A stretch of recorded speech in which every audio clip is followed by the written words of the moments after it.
Constable തള്ളിക്കോളൂ. എന്റെ അമ്മയുടെ മുത്തശ്ശൻ വിഷവൈദ്യനായിരുന്നു. വിഷ ഊതി കയറ്റാനും ഊതി ഇറക്കാനും ഒരു നിമിഷം വേണ്ടിരിക്കെ വിഷരാജനാ ഞാൻ.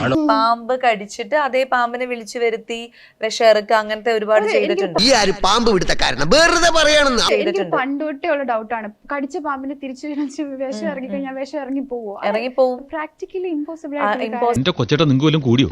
നാലാളെ കണ്ട അവന്റെ തലക്ക് ഭ്രാന്താണെന്ന് അറിയത്തില്ലേ? ഓ വെറുതെ തള്ളിയിട്ട് പോയതാ. ഇമ്പോസിബിൾ അല്ല, അത് റിയൽ ആയിട്ട് എന്റെ വീട്ടിൽ നടന്നിട്ടുണ്ട്. എന്റെ അമ്മയും ഒക്കെ അതിന് സാക്ഷികളാണ്. എവിടെയാണെങ്കിലും വരും. ഹലോ, ഇയാളെന്താണ് എന്നെ കുറിച്ച് വിചാരിച്ചു വെച്ചേക്കണ? ഞാൻ അത്രക്കാരൻ നിന്റെ അച്ഛനെങ്ങാനും. അത് പക്ഷെ നമുക്ക് ആ ഫാമിലിക്ക് ഭയങ്കര ദോഷമാണ്. അതുകൊണ്ടാണ് പിന്നീട് ആ ഫാമിലിയിൽ ഓരോരോ ഇഷ്യൂസ് വരുന്നതും പിന്നീടുള്ള ജനറേഷനിലുള്ള കുട്ടികൾക്ക് ഈ ബുദ്ധിമാന്ദ്യം സംഭവിക്കുന്നത്, സ്കിൻ ഡിസീസ് ഒക്കെ വരുന്നതൊക്കെ അതുകൊണ്ടാണ്. കോമൺ സെൻസ് സീരിയലാത്തോണ്ട് എവിടെ പോയാലും നോൺസെൻസ് മാത്രമേ സംസാരിക്കൂ.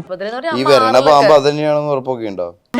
ഇടയ്ക്ക് ഒരു തമാശ പറഞ്ഞ് ടെമ്പോ കളയല്ലേ അശ്വതി. ആ കൊത്തി ഇനി തിരിച്ചു വരുന്ന പാമ്പ് വേറെ വിഷമുള്ള വീണ്ടും വിഷമുള്ള. പക്ഷെ എന്തോ ആയിക്കോട്ടെ, പക്ഷെ ആ വരുന്നുണ്ടല്ലോ, അത് വരുന്നു. ആ സെയിം ആളുടെ കടിച്ച് അവിടെ നിന്ന് അത് പാമ്പ് വിഷം ഇറക്കുന്നു, എന്നിട്ട് ആ പാമ്പ് തിരിച്ചു പോകുന്നു.